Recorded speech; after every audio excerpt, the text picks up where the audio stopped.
Hello and welcome to Marketing Solutions for Local Law Firms, the podcast that provides you with all the latest digital marketing tools, tips, and strategies you will need to implement in order to stay ahead of your competition. If you are looking to substantially increase your caseload in the next 6 months, this is the podcast for you. And now, here's the host of our show, the local business guy himself, Frank Deming. Hello, everyone. This is Frank Deming, the local business guy. Welcome to another episode of Marketing Solutions for Local Law Firm. Happy Wednesday. Happy hump day, everyone. I hope you guys are having a rockin' week thus far. Today, I have the privilege of interviewing a gentleman who is an absolute rock star / guru in the law firm marketing space. I'm going to let him introduce himself, but I am talking to you about the great Kristaps Brencans. How's it going, Chris? Hey, Frank. Wow, that was a massive intro. I appreciate the kind words. I don't think I've been called the guru yet, but I'll take it as a start. I've seen your stuff. I mean, you got some good stuff. And a lot of it I actually talk about on the show when I have my solo my solo show when I talk about marketing and all that stuff. So it's great to have someone else back up what I say. So, but before we get into all the meat of this interview, why don't you introduce yourself? Tell us who you are and what do you do? I'm Kristaps Brencans. I'm CEO of On the Map Marketing. We are a law firm specialized digital marketing firm. We've been around for 12 years, seen significant growth. In particular, the last 4 years, we've gone from, I'll just throw some revenue numbers because I think there's a lot of business owners and operators, and that's the business scorecard that everyone can relate to. We've gone from 3 million 3 years ago to 6+ this year.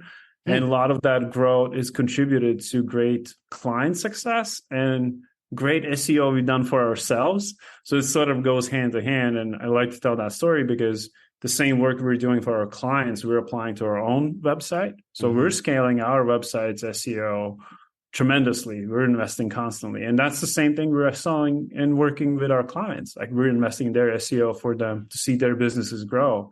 And that's been a huge growth factor in the last 3 years. It's been very exciting being part of this, just learning the deeper insights of search engine optimization. I mean, there's constant changes that happen, but I'm deeply passionate about it. I have people around me that are deeply passionate, and it's really interesting to have this dynamic with professionals that are just sort of, it's called, the techies say you're in the arena. So we're in the arena every day, just testing and learning and really enjoying what we're doing. And I think that's a big part why I'm also here, just to continue promoting what works, what doesn't, and expand my network with like-minded individuals like yourself that, are also in the arena, just going and testing and growing clients' businesses and our own businesses as well, for that matter. Exactly. So let's unpack a little bit of what you just said there.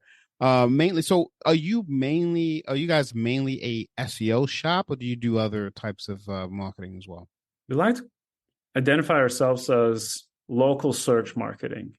So everything you can think of, how can you drive leads through local search? Whoever is a local business and they need leads, like we explore those channels for them.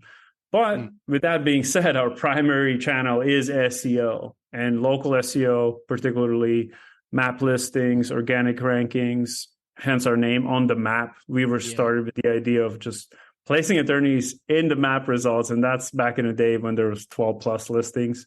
Now it's a lot different, but the name still carries, and we were heavily focused on just local search marketing. Yeah. That's a lot to. Local search is huge, and so I'm glad you're talking about that. So let me ask you a question. So I know we're talking a lot about attorneys, but you also do other industries. What other industries you work with? Yeah, we are in a couple other verticals. Home services is a big one. Health and med spas, because med spas and health, kind of a little overlap there. Mm-hmm. Those would be the big three. We have a couple insurance clients also, but Mm-hmm. that's more of that's not so much local search as it is B2B. So we have a little bit of mix, but biggest ones are law, home services, and medical. That's the big three that we're focused in. Okay. Now before we hit record, I would love for you. I mean, I hate that you have to repeat it, but it's an interesting story of how you got started in this whole SEO game. And I think people like to know, getting to know who you are better, if they know how you came to this SEO game and became this rock star / guru, if you will. Care to share Sure. that? Yes. Not many people, like when someone asks you a question, who do you want to be when you grow up? No one says SEO. Maybe my kids will. I'm trying to convince my kids, but they're like, Dad, you and your SEO. I had my daughter build a website, but she was like 9 years old. Wow. So yeah. It was with website builder, nothing like HTML code or anything like that. Right. But still, she figured it out. Good. Well, That's awesome. I got into SEO space accidentally. Like that's how a lot of SEO stories start. Mm-hmm. I actually got into digital marketing accidentally. I came to the US as a student athlete, met my wife in university, and then we decided to continue our lives together. And during the green card application process, I wasn't able to have an official job. But however, you're in America, but so you can start a business. So my wife and I, we started a business, and I had a friend back in Latvia. I'm originally from Latvia, and he was a really talented web developer. So Casper Smilbergs, he's actually our CTO now. So we've been working together for over 15 years. That's a long time. That's awesome. And he's really the reason why I got into the digital marketing space. So we started with web development. We started the company. I would find the clients. He would build them. He would build the sites. Then we got into a little bit more complex projects. We were really excited about branded app experience. So we would find brands that wanted to build mobile apps with their brands on it. So we played around with that a little bit. And then I figured to expand my network, I had to get like an actual job when I got my green card. And we were still doing the web development company as well, because every agency I worked with, they needed web development too. So I worked for a social media agency. It was a time frame when the organic reach was kind of decreasing and paid was increasing. So they lost some clients. So I had to change my direction. And I found On The Map. I joined On The Map as a website project manager, brought Caspers with me. We rebuilt the web development department. And this is like 9 years ago. We rebuilt the web development department, and then I started exploring SEO because they were offering SEO as their primary service. Built a close relationship with Rick Hoskins, who started the company, and found a real passion in SEO. And I really look back and I'm like, wow, if only I would have started that when we started the web development agency too. But, no regrets, and start rebuilding the SEO product. Our SEO product was sort of geared towards smaller law firms in non-competitive areas. And I'm athlete, competitive. I was like, all right, we're going to do this. Let's do it the right way. Let's figure out how we can rank for most competitive law firm terms out there for personal injury lawyers, criminal lawyers, metropolitan cities. And we started building. We rolled out a new content offering, started building our content department, started working on link building. We built out our link building department. And now we're at a place where that initiative is turned into now, last month, we published 500,000 words for our clients and built a little under 400 links across all our clients. So it's a huge production now. We don't use any vendors. Everything is done in-house, which I'm really proud of. And that also helps us with speed. We're able to do things a lot faster. Well, I went in kind of in tangent, but that was sort No, of the no, milestone. no, no. There are a That's lot more awesome. milestones when I joined On the Map, but that was kind of the starting point. Web development, rebuild the Mm. department, got into SEO, rebuilt that department, rolled out some operational systems, and then actually took over sales during COVID. And Oh, after really? that, yes. And then Rick was already involved with some other companies and projects, and he was like, "Hey, I'd love for you to run the company." And that was like 3 years ago. Hmm. And yeah, never looked back. That's awesome, man. It's a fun journey. I love that story. So let me ask you this. So, because I've asked this question to another person who was on the show, they do similar things, and I'm Mm-hmm. just curious about your take on it. Has SEO gotten harder or easier in terms of ranking for?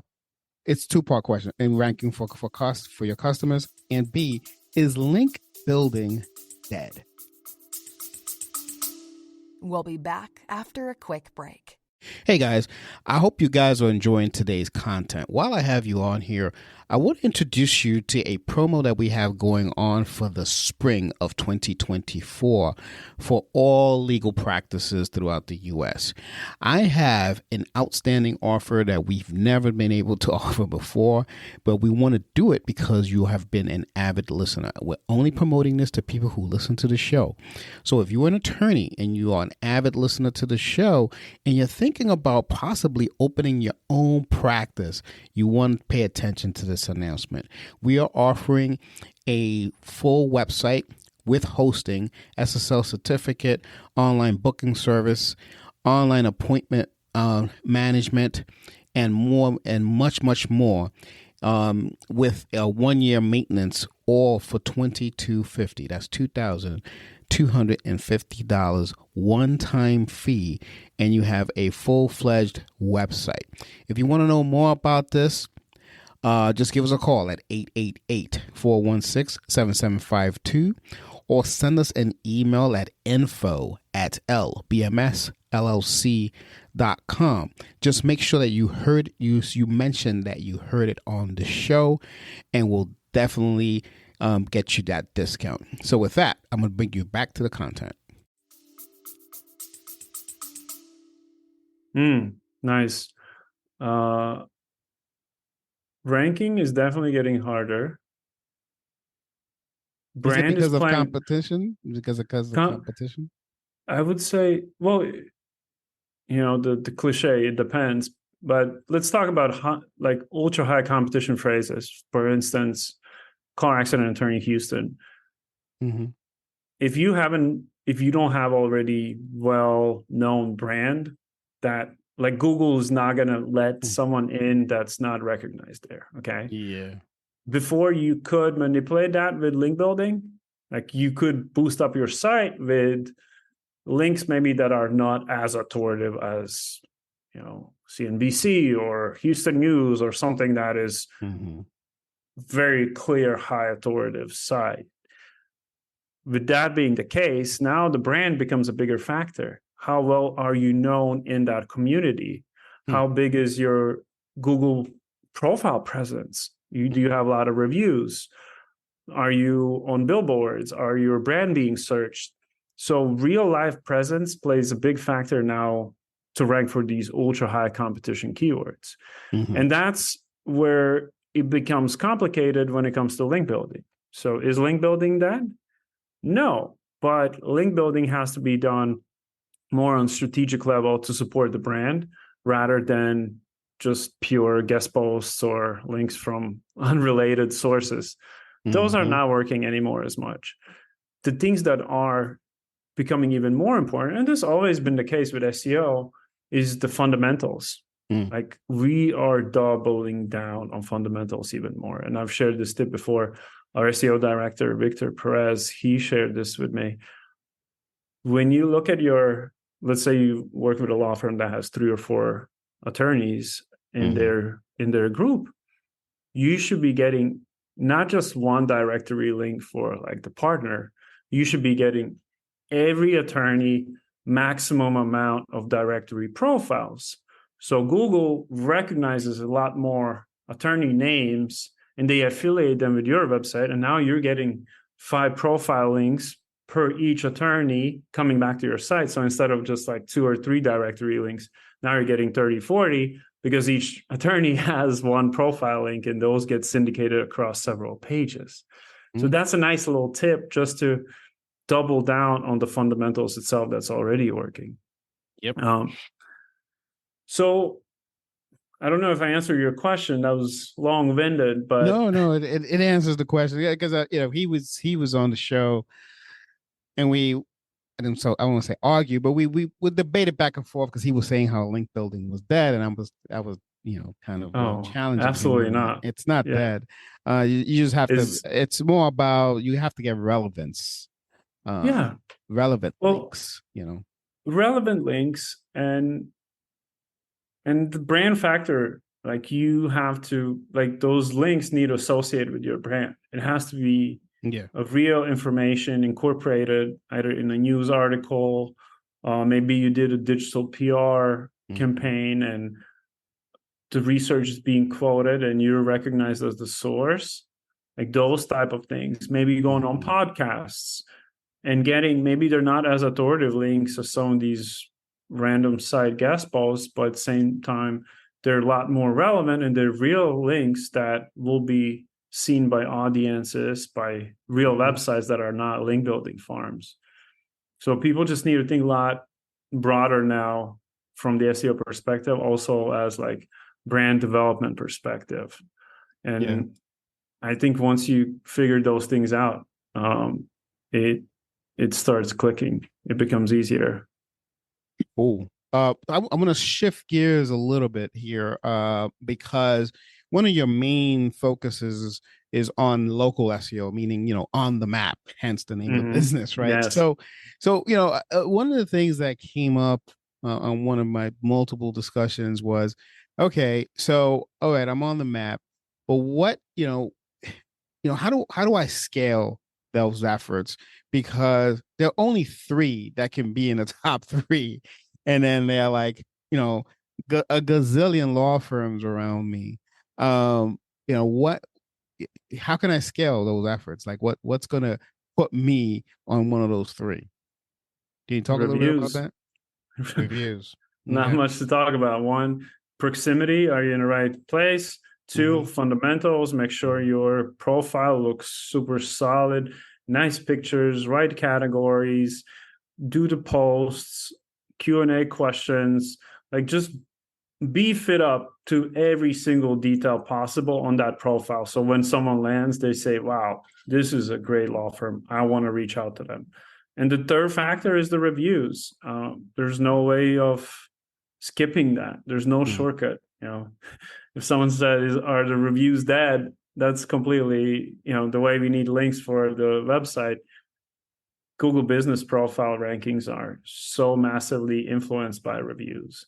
The other part that you can play around with is indexing high authority citations. So sort of playing around more with the information, like on how many websites can we find your address and your brand? Like that plays to that authoritativeness factor when it comes to Google Business Profile rankings. So you can play around with that a little bit. But again, you're not going to see as big of an influence from that if you had those Google Business Profile reviews. Another thing, which is a little bit more tricky and could be also frowned upon a bit, the name, the business name. If you have keywords included in the business name, hence criminal law firm New Jersey, that's going to help you rank. And you can set it up as doing business as criminal attorney New Jersey. Now, it's not the most creative name, but it definitely helps because now you're confusing Google. Google thinks people are looking for your brand, but your brand is actually the keyword. So they haven't really figured that part out. That same thing works with exact match domains. There's a lot of exact match domains, and that's why the value for the exact match domains still hasn't dropped. They're just there to stay because now you can manipulate them a little more For instance, you can build, well, this is going to get a little technical, but you can build backlinks, and each backlink has anchor texts. Mm-hmm. And now you can use those anchor texts as your, hey, this is my name, this is my brand, criminal attorney, New Jersey. Hey, that's my brand. So Google will never penalize you. And you can just keep building these type of backlinks with those exact match anchor texts, and Google's going to have this overlap. Was this a brand or this is a keyword? And at the end, sometimes people might even see these little knowledge panels in search engine result pages where you type in like just transactional keyword, and all of a sudden it serves this knowledge panel. And you're like, wait, why is this brand coming up when I'm searching criminal attorney in New Jersey? Well, that's because they have built up this brand presence around calling themselves criminal attorneys New Jersey, and now Google's recognizing. That's slick. That's slick. I like that. I like that a lot. So another question that happens when it comes to local SEO, being on the map and such, people want to know, like, how do you track that it's actually most of my clicks are coming from the map versus is it coming from my website itself? Like, like how do you discern that? Do you have like ways of tracking your efforts from SEO? Yeah, absolutely. That's a great question, and often actually overlooked. There's two things you should be tracking. You're talking about clicks. I would also want to talk about the actual leads, because the lead portion is probably even more important. Yes. So clicks, you need to make sure you set UTM parameters within your Google business profile. When someone can click the website, you can update that code. So if you add the UTM parameters, it's always going to recognize when you look in your Google Analytics, it's going to show you that the clicks came from Google Business Profile. Also, Google Business Profile gives you analytics itself as well, so you can look at those analytics. But more importantly, I would be tracking the calls, because calls is, that's where you're getting your money, that's where you're getting your ROI. And we actually have seen that for majority of our clients, about 60-70%, especially in a local SEO, local space, they're getting the leads from the Google Business Profile. And we were able to tell you that because, we are tracking it. So to track that, you have a couple of things that you can do. Use tools like CallRail. There's some other call tracking tools. We actually built our own tool. I would love for you to check it out and give me your feedback, called TrackRight. So it integrates with CallRail, but it also shows you your form submissions. So within our tool, we have lead sources.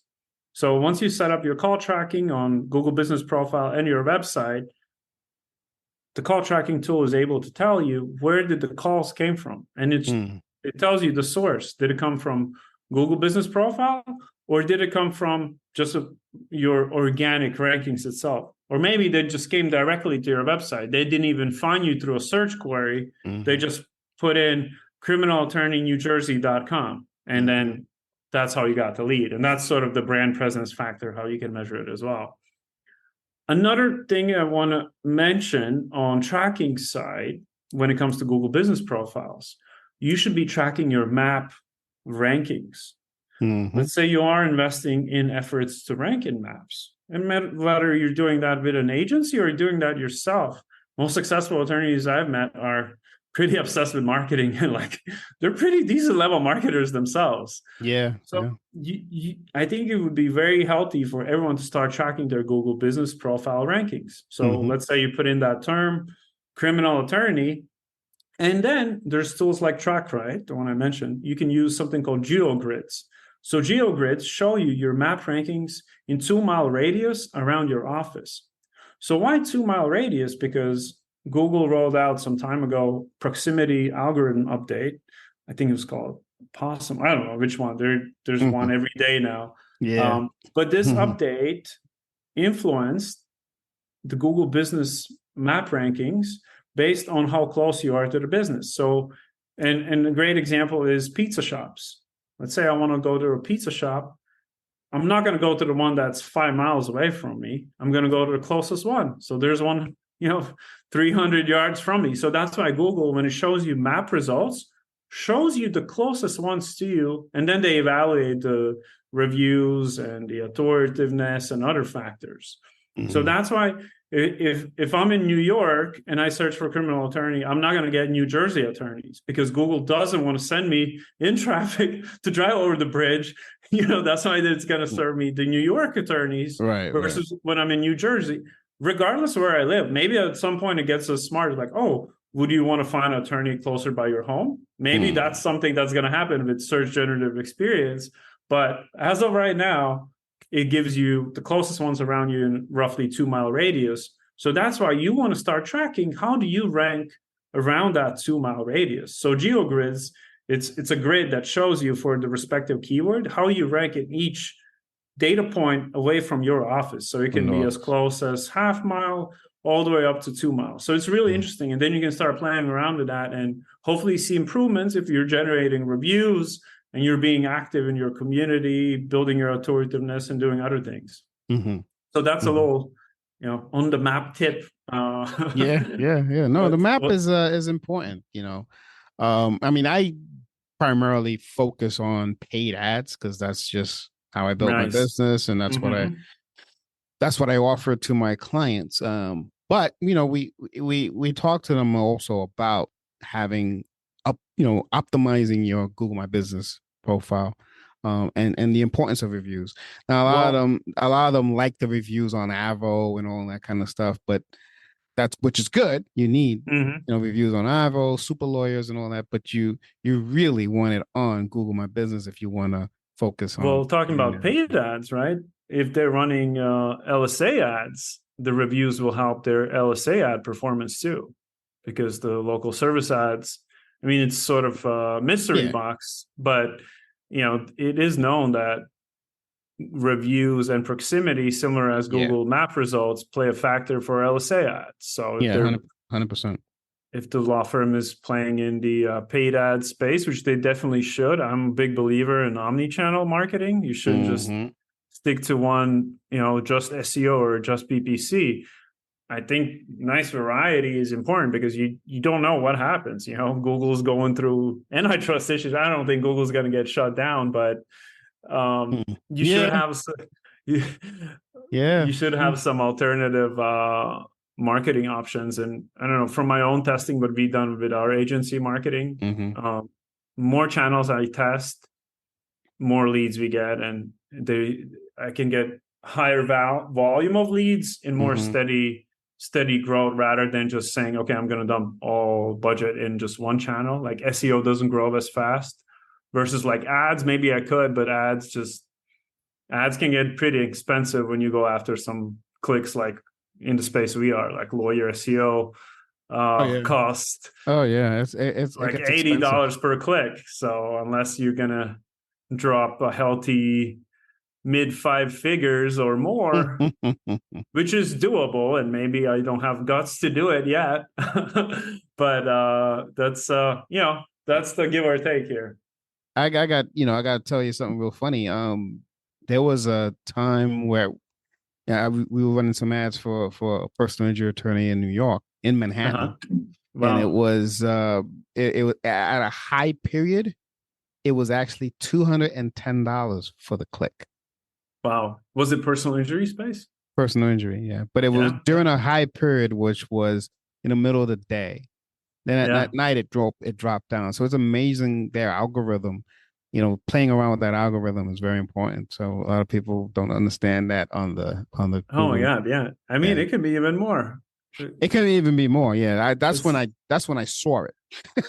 I was like, it was, and it's tough. And I admired the fact that you're able to make that work. I mean, we have a couple of very successful PPC campaigns, but it's a tough ball game. It's a tough ball game, tough sell as well. Yeah. But I do like what you're saying. You have to be clever about treating the algorithm. Hey, don't run the ads at the peak. Run them only at nights and see how you can optimize those budgets. Yeah, optimize the budget, exactly. Yeah, that's what we do.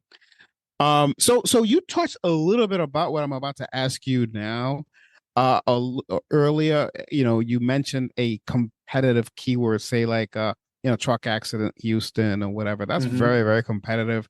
Truck accident lawyer, excuse me.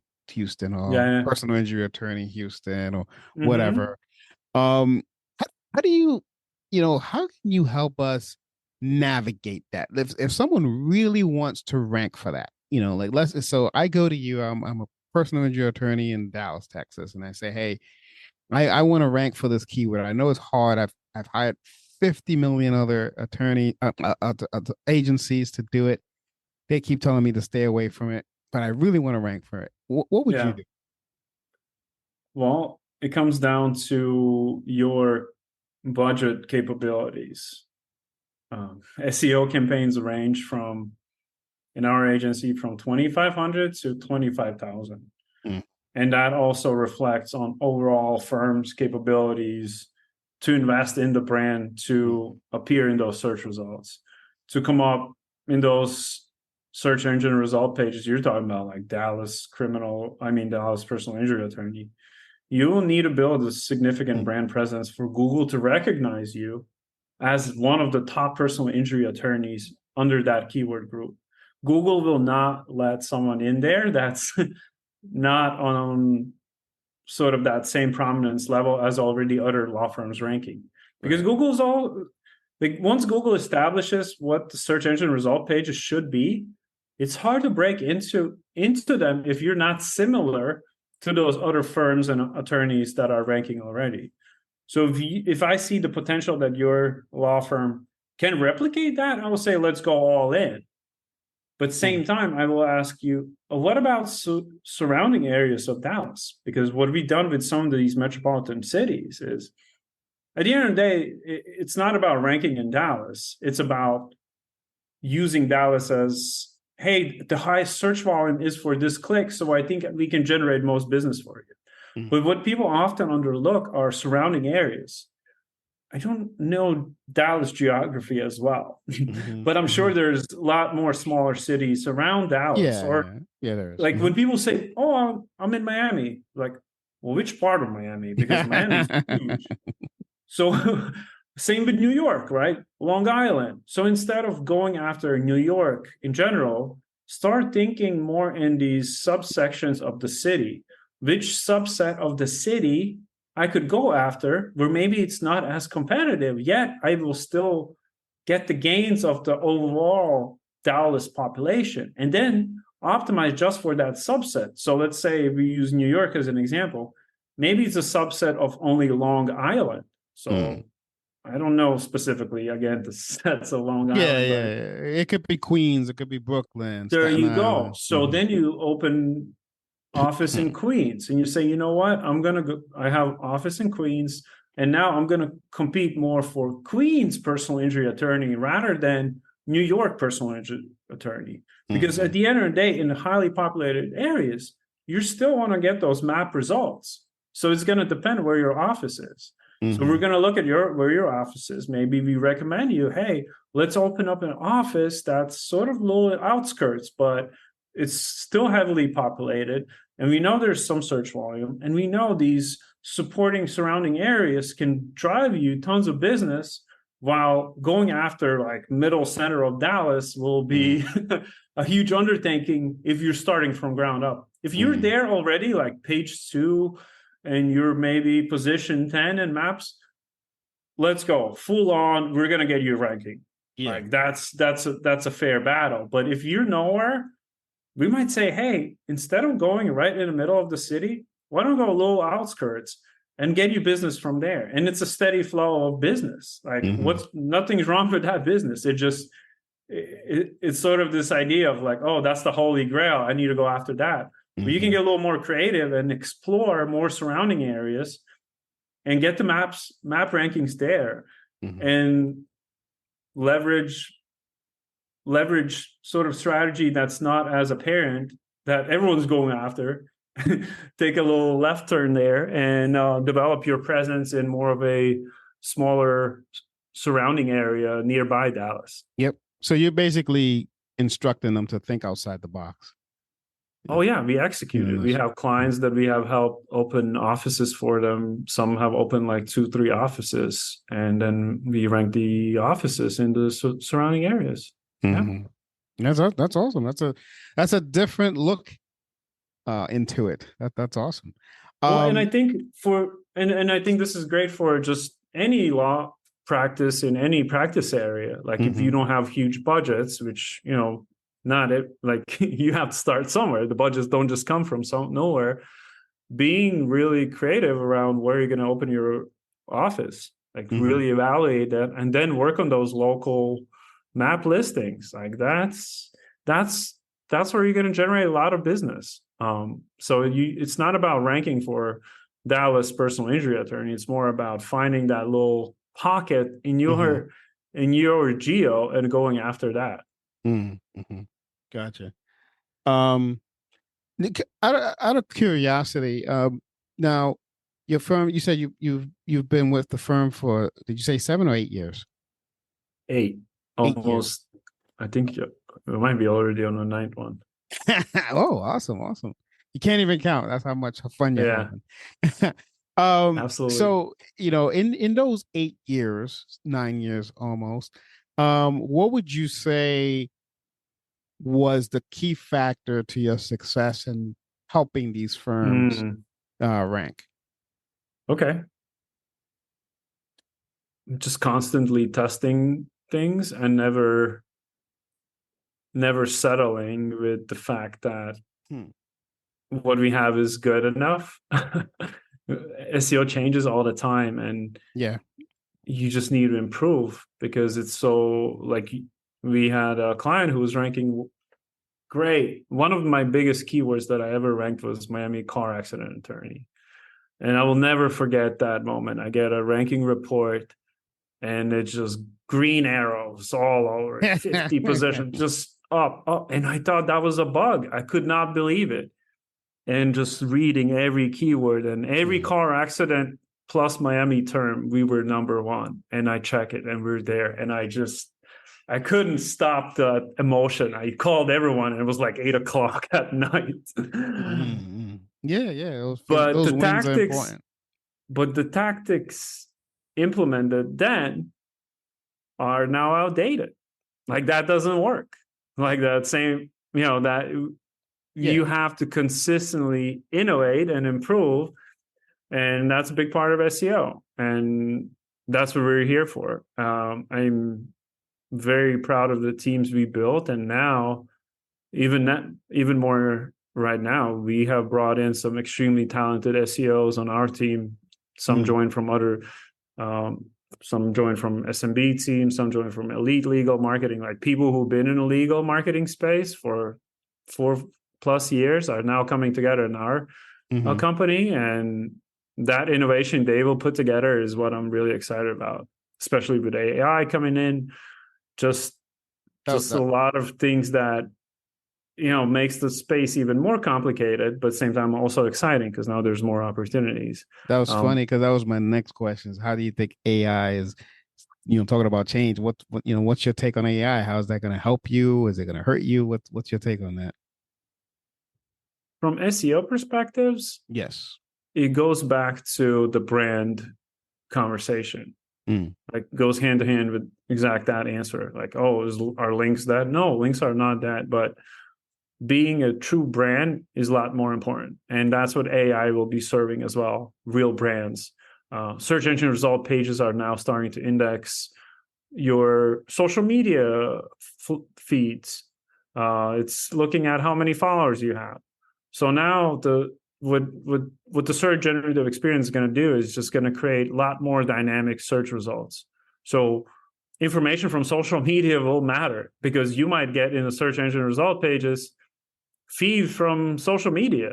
It's Mm. going to be a mix. It's just going to be even there's going to be coming in new information. So Mhm. you need to have a real brand presence. That's when forward slash if that happens, you want to make sure you're prepared. So building out your audiences there will help in when it comes to AI changing the search engine result pages.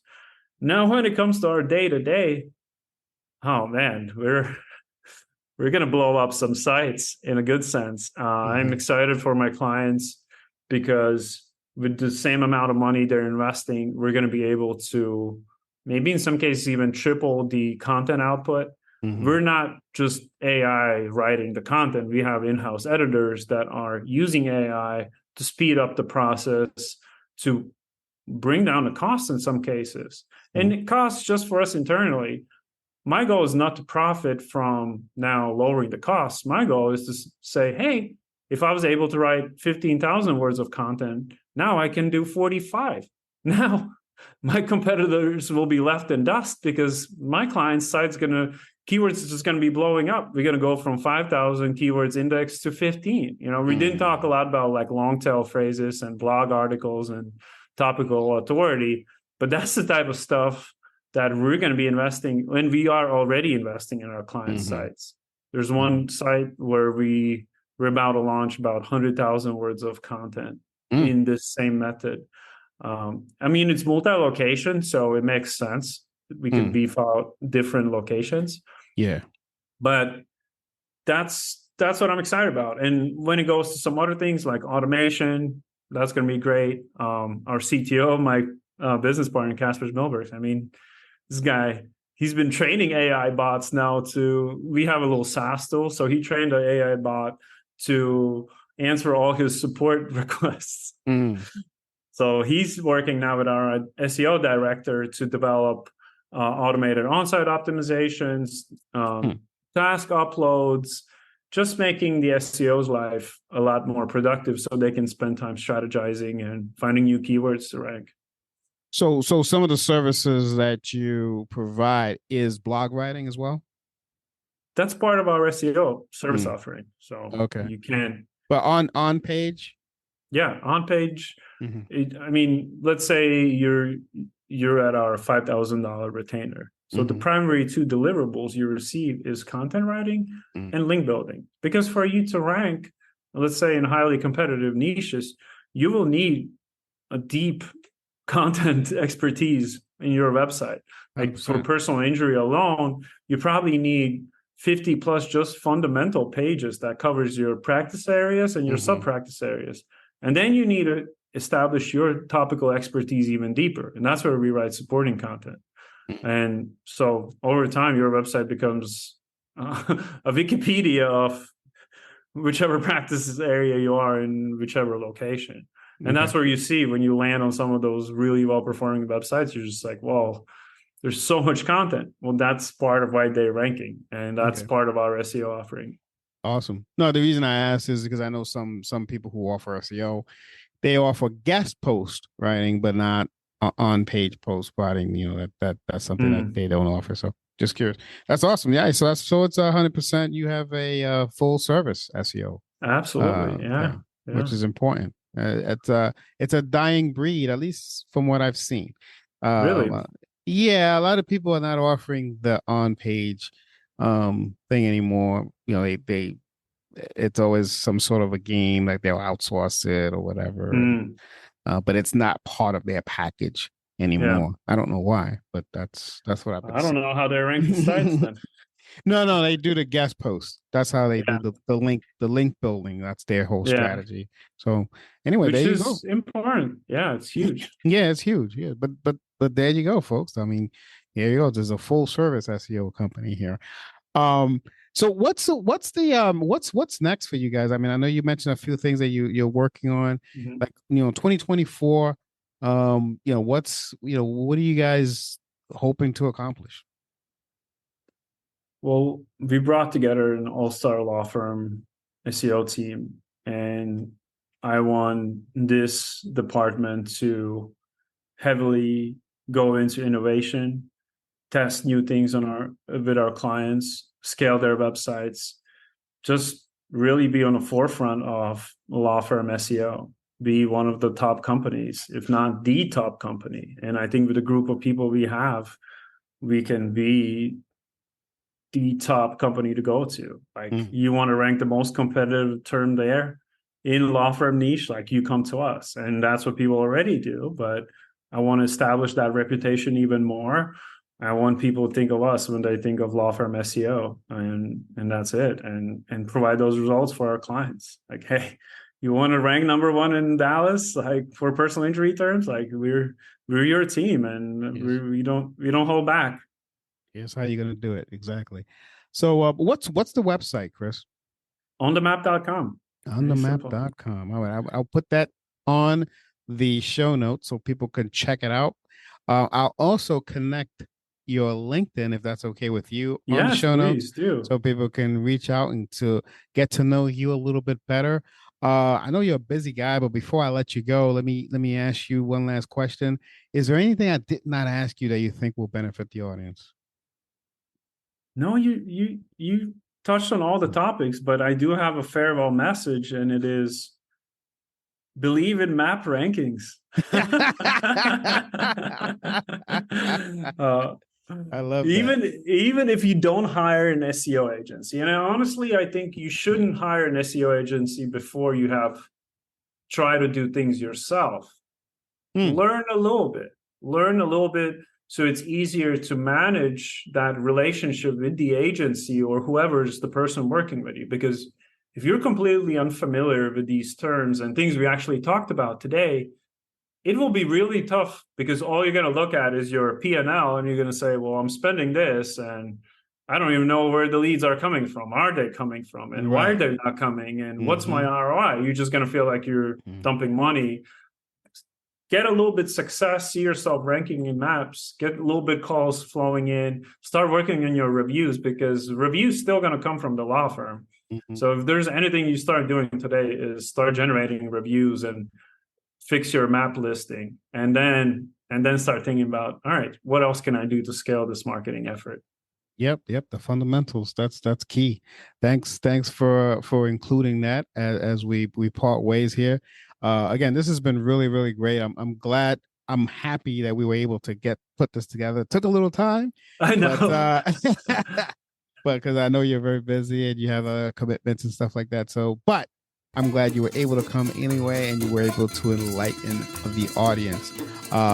So with that, I'm going to put an end to this episode. This has been Frank Deming, the local business guy, and you've just been blessed by the great Kristaps Brencans. I'm sorry. Hey guys. You're good. Take care, everyone. Until next week. Thank you, Frank. Out. Thanks for listening to another episode of Marketing Solutions for Local Law Firms, the podcast that provides you with all the latest digital marketing tools, tips, and strategies you will need to implement in order to stay ahead of your competition. If you would like to know more about the topic we discussed on the show today, reach out to Frank and his team at 888-416-7752 and schedule a discovery call with one of the marketing consultants. If you'd like to be a guest on our show, send an email to podcast@lbmsllc.com and we will put you on the schedule. With that being said, until next week, make it a successful digital marketing day. Peace out.